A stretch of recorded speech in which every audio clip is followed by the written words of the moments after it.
À quelques jours de l'inauguration du jardin Simone Veil, de nombreux Déodaciens ont d'ores et déjà fait part de leur satisfaction quant à la qualité de l'aménagement et notamment des équipements.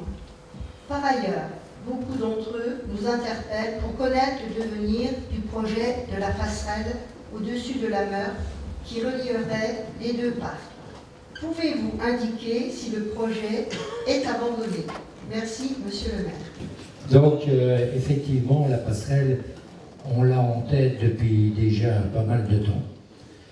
Surtout que à côté de l'espace François Mitterrand, nous allons construire un skatepark qui va démarrer très prochainement. À partir du 2 juillet, on va démarrer les travaux du skatepark.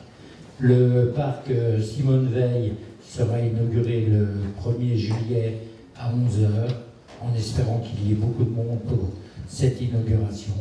Et surtout, alors cette passerelle, on y réfléchit. On a déjà fait des projets, avec le bureau d'études, avec le directeur des services techniques.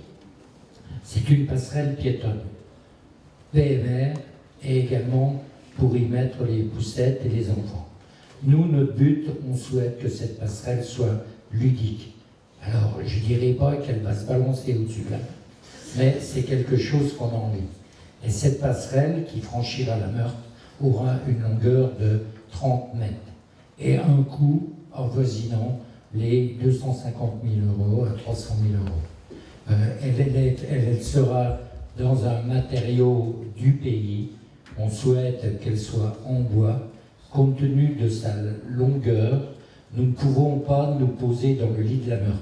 Donc on sera obligé à étudier quelque chose de suspendu et je pense que ce sera une nouvelle attractivité pour le cœur de ville, reliant un quartier cher à Monsieur le maire qui est la rive gauche, au parc Jean-Mansuy et au skatepark.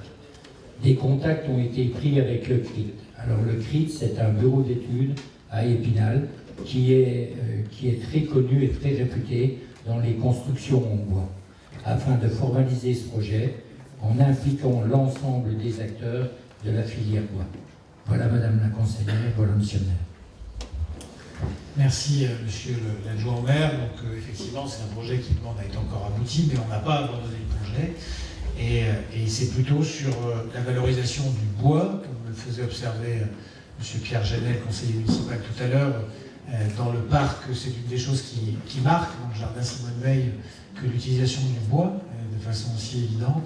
Et donc on compte bien continuer à travailler sur ces hypothèses à l'avenir pour que le bois devienne une des marques du mobilier urbain à Saint-Dié-des-Vosges, puisque, vous le savez, et l'adjoint délégué au développement durable dirait s'il était là, renforcer la présence physique de la nature en ville, c'était un des objectifs de l'année verte, et ça reste un de nos objectifs très forts encore aujourd'hui.